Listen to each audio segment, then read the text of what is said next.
Welcome back, everyone. It is Sunday sit-down time. Joining me tonight, KTGR's Andy Humphrey, co-host of The Big Show. How are you doing tonight? I'm doing great, Natalie. Great to be here. Great to be here. Yeah, we have lots of football. It's the best time of year. Mizzou football, the hot topic right now. Kind of give me overall thoughts. Last night's game, what'd you think?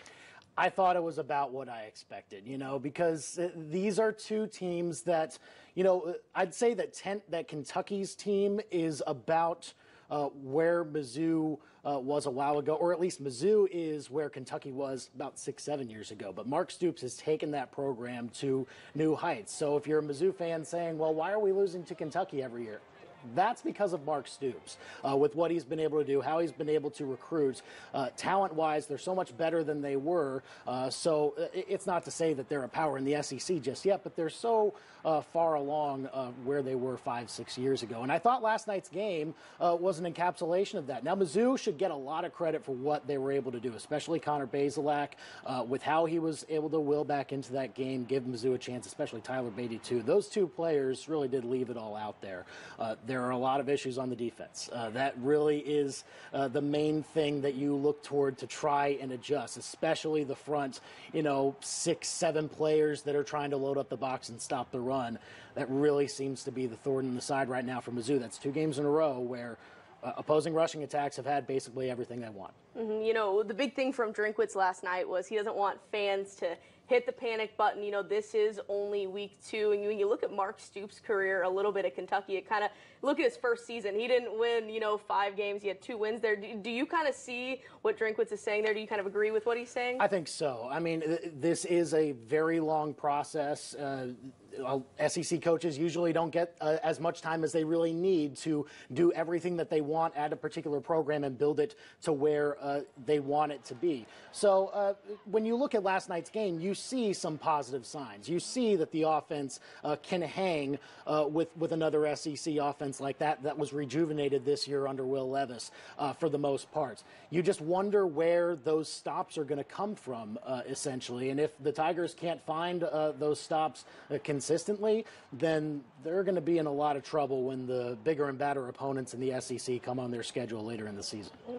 Speaking of a panic button, obviously early to hit it for anyone, but what do you think Steve Wilkes' defense needs to do? Is there when is the time to panic? Well, the thing is, you can excuse maybe the first couple of games or wherever you set that line, chalk it up to maybe still learning the scheme, still trying to get acclimated to the new season.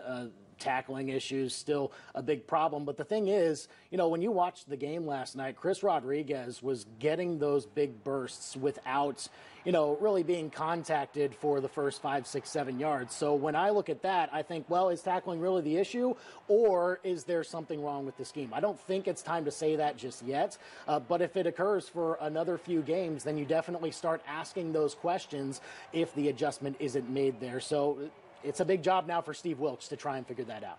When you look at Connor Bazelak, how he's grown from year 1 to year 2, it seems like he's a lot more poised.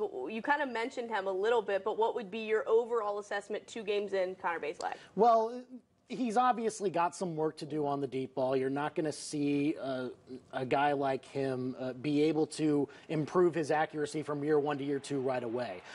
The safe throw is usually what he should take most of the time. And, granted, that's the kind of receiver core and really the weapons that he has at his disposal. Guys like Tyler Beatty and Mookie Cooper don't need to go all the way down the field to make big plays. You can get them the ball into space. If you get them a blocker or two, they're able to make those kind of big plays with their legs. So I think Bazelak just being a good floor general, being able to make the smart decisions. He did have a pick last night. I chalk it up more to being a great defensive play by Jaquez Jones, the linebacker for Kentucky. But Bazelak, first couple of games, I think it's about as much as you can ask for if you're a Mizzou fan. Let's move on to high school a little bit, though. I do want to touch on that.